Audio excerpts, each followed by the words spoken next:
Every fan has their favorite players, ones that you typically follow more than others. Therefore, I decided that maybe you all would like hearing about mine from each team, and this can include goalies, by the way, in case you were wondering.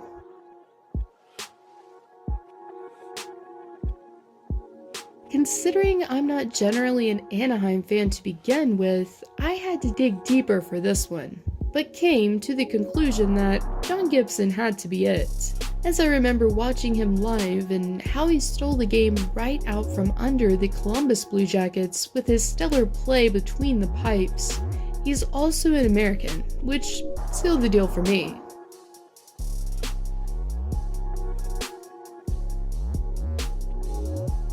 Generally another team that I don't follow very closely, but I have to admit I've always enjoyed watching Galchenyuk even when he was in Montreal. He has exceptionally quick hands and the ability to maneuver around the opposition with ease. Not the flashiest guy or the franchise type of player, but still has the skill to make a sizable impact for his team.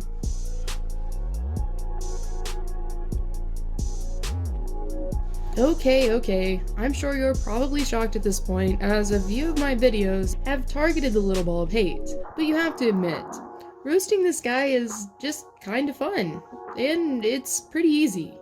Seriously though, I enjoy watching the guy because you never know what to expect, as he's always keeping things interesting out there. Plus, he can score, so you best believe I'm over here wishing he was wearing the right black and gold jersey.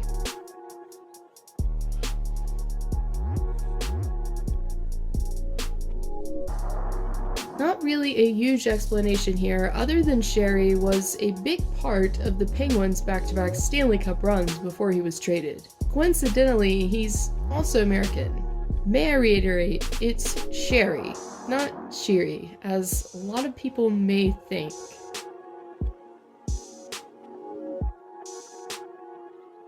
This one was pretty easy, as I've liked Gaudreau for a while now. Ever since he came into the league, I've been watching him. Great puck handler and playmaker, Johnny Hockey almost always used his size to his advantage. Similarly to Galchenyuk, he makes the small open spaces look much bigger with his insane ability to move the puck. And let's just take a second to admire his insane toe drag.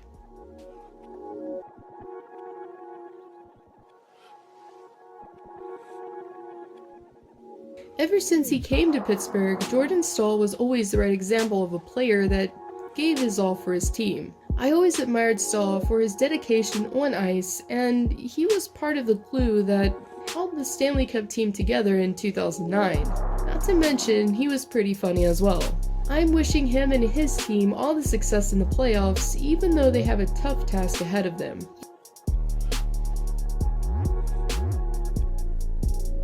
Yet another American to add to the list here, Patrick Kane has always been my favorite US-born player to watch in the NHL. If you were to ask me who was the best in the league was at stick handling, in my opinion, it'd be this guy every time. From spinoramas to filthy dangles, Kane has been captivating audiences for over a decade. Am I the only one that misses that sick mullet he had? Just wondering.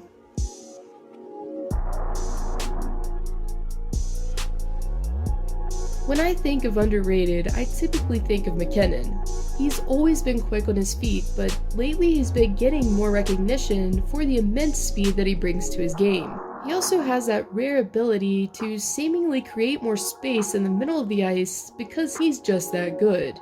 It's not unusual to see him weaving through several guys before getting a tuck, and not many players can do that, let alone consistently. Seeing him in those Tim Hortons commercials with Crosby showing some personality made him climb the list even more.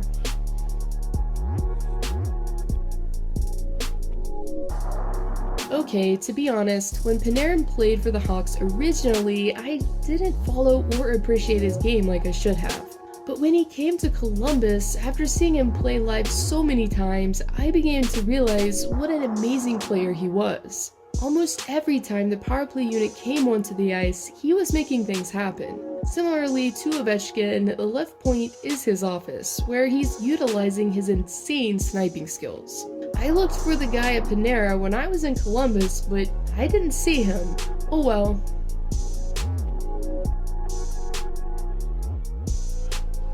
When I think of Seguin, I think of flash, agility, and the bat signal. Okay, not the time or place for that story. But when you watch Seguin, it's always easy to get lost in how he makes the game seem easy. He's the whole package as far as offense goes. He can play center or wing.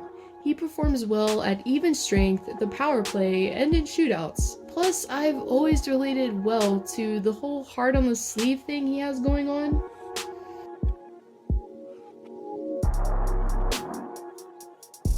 Not much of an explanation for this one, as I don't follow Detroit much either. Other than he was part of the back-to-back Stanley Cup runs for the Pens. Felt like it was time to add a blue liner to the list as well, so Daly just felt like a good choice.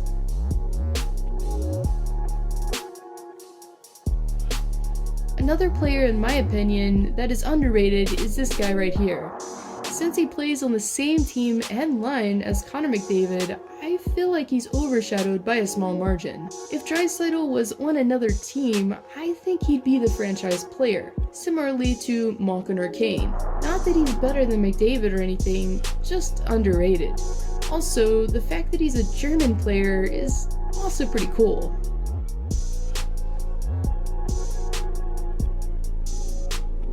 One of the best leaders in the league has to be none other than Aaron Ekblad himself. I think over the years he's gotten more due recognition than before.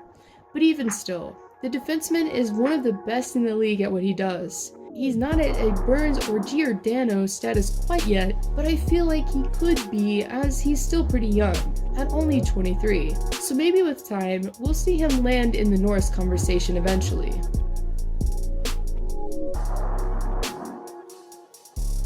The best American goalie currently in the game is Jonathan Quick. Even though he hasn't been on the greatest team for a while now, he's still been able to shine in net. There's been countless saves he's made in the past that have seemed almost magical. Like it wasn't supposed to be humanly possible, but yet he still made them. I don't think I've ever seen a goalie that could utilize his body the way that Quick has. He's made several kick saves, one with a quote-unquote fingertip. So if you're wanting to see the epitome of flexibility, just tune into this guy right here.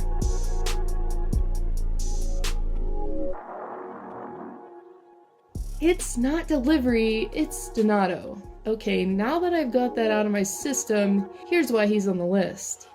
Another player with much potential, Donato has been alternating between the minors and the NHL since his days in Boston, but I've always enjoyed watching him. I feel like he has a lot of time to develop into the player that you want to keep on your roster full time. Even still, it was definitely amazing watching what an instant impact he had on the Minnesota team as he joined them last season, and I'm looking forward to seeing his game mature as he does.